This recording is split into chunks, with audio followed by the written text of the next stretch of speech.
Hello and welcome to my GW22 team selection video. It's good to be back. I've been away for a while. If any of you are wondering, where have I been? I work for a football agency, so the December period leading up to the January transfer window, it's a pretty busy time for me work-wise, but also holiday-wise. All that above basically is an excuse to say sorry for not uploading for the past couple of game weeks, but we're back and I'm hoping to stay consistent for the rest of the season and hopefully help you guys with all your FPL dilemmas. So let's get straight into it and see how I did last game week, and I'll catch you guys up on how I've been doing. So as you can see, I am now up to 567k overall. I think my last video I was around 1.8 million, so I have been climbing the ranks slowly but surely. Over the past 6 game weeks, I've had 5 green arrows and only 1 red arrow, which is this game week. I went from 567 to 540k, so only a 27k red arrow, which in the grand scheme of things in FPL isn't much. So I have been on an upward trend and hopefully we continue,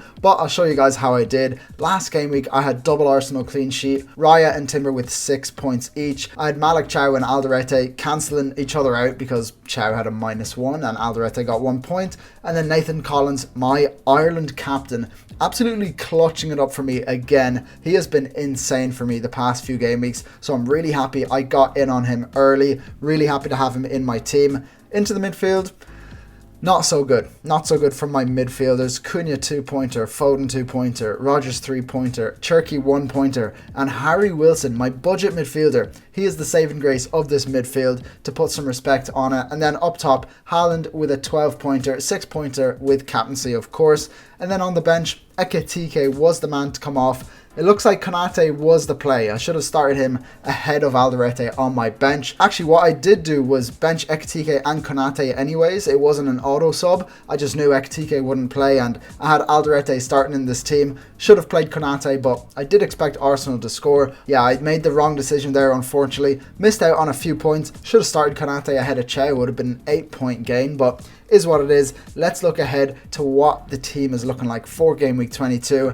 I still have the double Arsenal defence. Now Konate is starting in this team against Burnley at home, and then Malik Chow against Wolves away. I feel like the clean sheet odds are massive here. Arsenal against Forest away, Liverpool, Burnley at home, Newcastle against Wolves away. Burnley and Wolves are absolutely shocking, so I do expect Liverpool and Newcastle to get some clean sheets there. And Arsenal are an insane defence, so I'm hoping for a lot of points from my defence this game week. Then in the midfield, I've got CUNHA against Man City at home, Rogers against Everton at home, Foden against Man United away, Wilson against Leeds away, and Cherky against Man United away.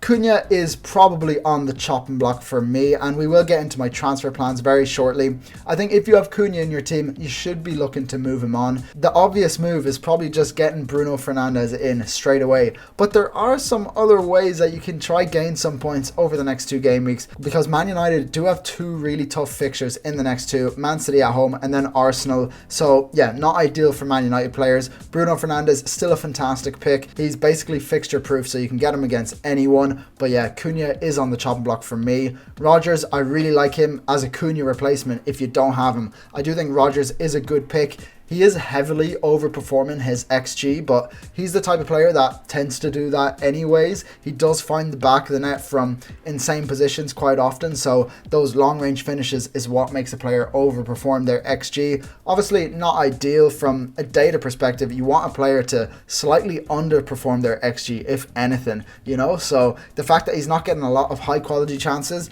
is a bit of a concern, but when Villa score, you do expect Rogers to be somewhat involved in there. So I like him as a replacement for CUNHA.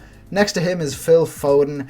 I want him out of my team, but I do think he has some decent fixtures coming up that warrants me holding him. Man United away, then it's Wolves at home, and then it's Spurs away. So those are 3 fixtures where I could see Phil Foden and Man City in general scoring a lot of goals. Same can be said for Cherky. I really like him in my team. He's a good value pick. I do worry about the Semenyo transfer and what that means for Foden and Cherky's minutes, but I would hazard a guess that it's probably Cherky on the right, Semenyo on the left, and then Foden in the middle. But there's no way of knowing how Pep will line up. That being said, I still like having Foden and Cherky in my team for the next 3 game weeks at the very least, and even Cherky for the long run. I think he is good value at his price.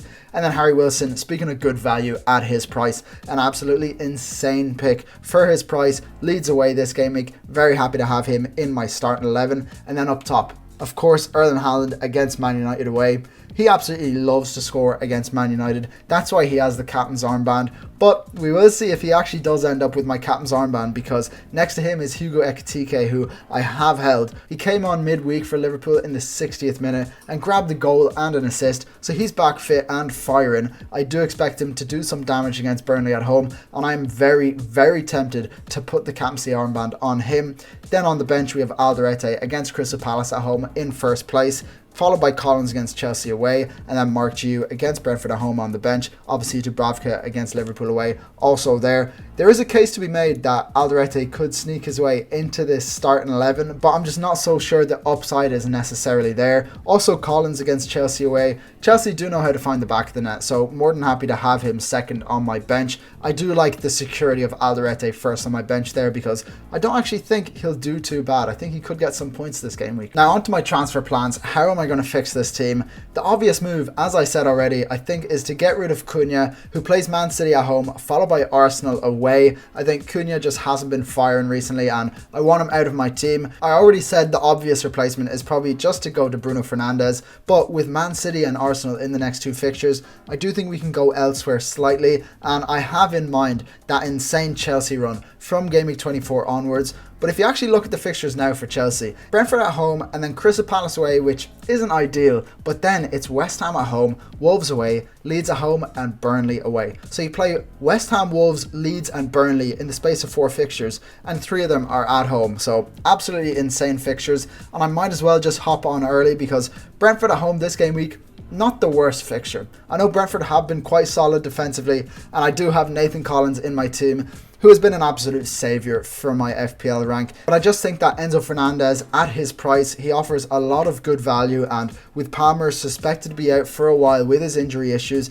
I think we can expect to see Enzo starting like he has been basically all season. A lot of games for Chelsea, even with the fixture congestion that they do have. I think they have enough cover to play Enzo in the Premier League fixtures, which is probably what they want to focus on. So we will see how it looks with the rotation, but Enzo is that player that he's a bit of a machine. I think he will play a lot of minutes, and he's just great value at his price. His data is insane. He ranks very highly for expected goal involvement, so I'm more than happy to get him in my team for this fixture run, which starts in 24, but might as well just get him in now. The other option I can go for is that instead of Enzo Fernandez, I could go for Declan Rice. Arsenal do have insane fixtures. Nottingham Forest away, Man United at home, which isn't the worst, Leeds away, Sunderland at home, Brentford away, could go on, but yeah, those Arsenal fixtures are very nice. My only concern with Declan Rice is that he costs almost $1 million more than Enzo Fernandez, so I'm just not sure, is he worth that extra $1 million? But also the fact that I already have Raya and Timber in my team, so it blocks getting Gabriel, which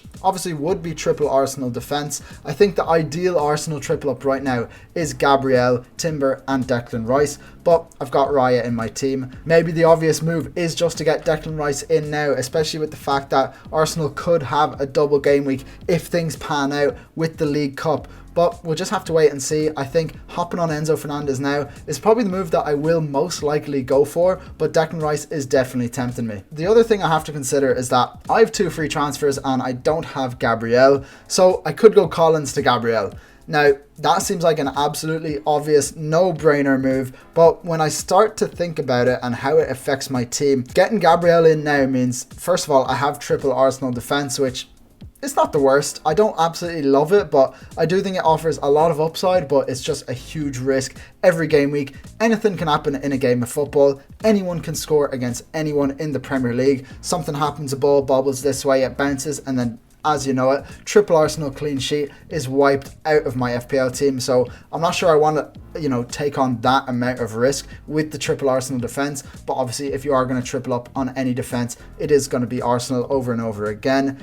The other concern with this move is that if I get Gabriel in this game week, it means I'll have to bench Turkey against Man United away this game week, which obviously doesn't sound like the worst thing, but it just doesn't seem like something that I really need to be doing if it means I'm benching Turkey.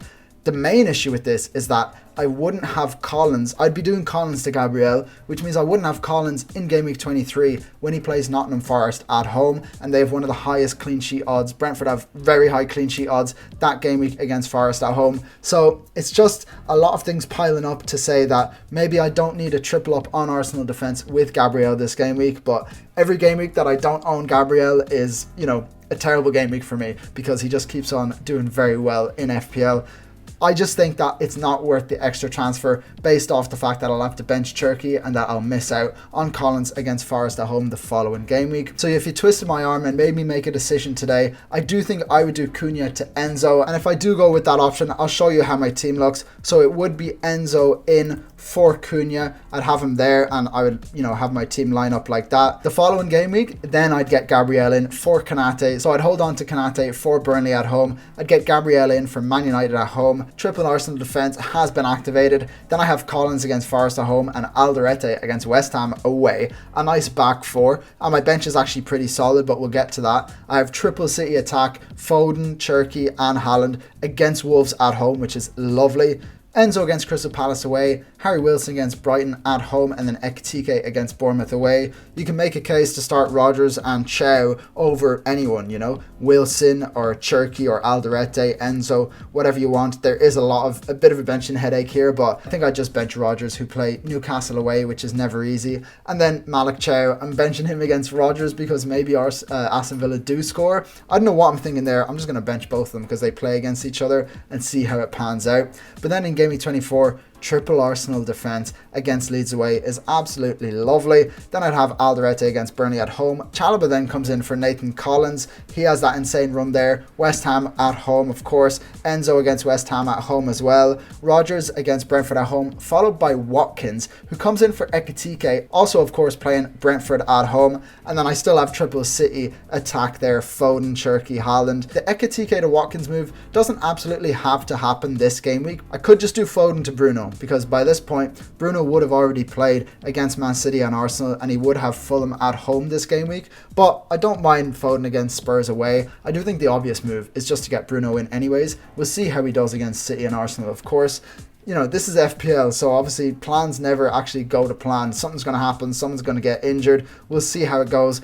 But basically, after this, then I can do Foden to Bruno the next game week. I'd have triple Arsenal defence against Sunderland at home, Chalobah against Wolves away, Chow against Brentford at home, Bruno is in there against Spurs at home, Enzo against Wolves away, Rodgers and Watkins against Bournemouth away, Wilson against Everton at home, Haaland against Liverpool away, and I'd bench Cherki. And then after that, I could just continue on for multiple game weeks. The team looks quite good, and the plan would then be to basically wildcard in and around game week 31. So that's a broad overview of my transfer plans. I do think I'm going to do CUNHA to Enzo. I may have to do it early with the price changes. I have been reluctant to do a lot of early moves this season, and it has locked me out of a few of the players that I wanted to get in. I've always been an information over price kind of guy. I always wait until the last minute to do my FPL transfers, but this season with the amount of price changes, I do think I have to change my mindset slightly. So it is Thursday night. I'm back home from work and I've just filmed this video, and I do think it looks like Enzo is rising in price tonight. So I will probably go for CUNHA to Enzo tonight. But there you have it. That is my team selection video. Let me know what you guys think in the comments of this move. Let me know who you're captaining. I still haven't decided if I'm going for Ekitike against Burnley at home or Haaland against Man United away. Let me know what you guys think about that one. And like the video if you're still watching. It really helps out the channel, and subscribe if you haven't already. We're still aiming for 10,000 subs by the end of the season, so join the community if you haven't already. Until next time guys, have a good one.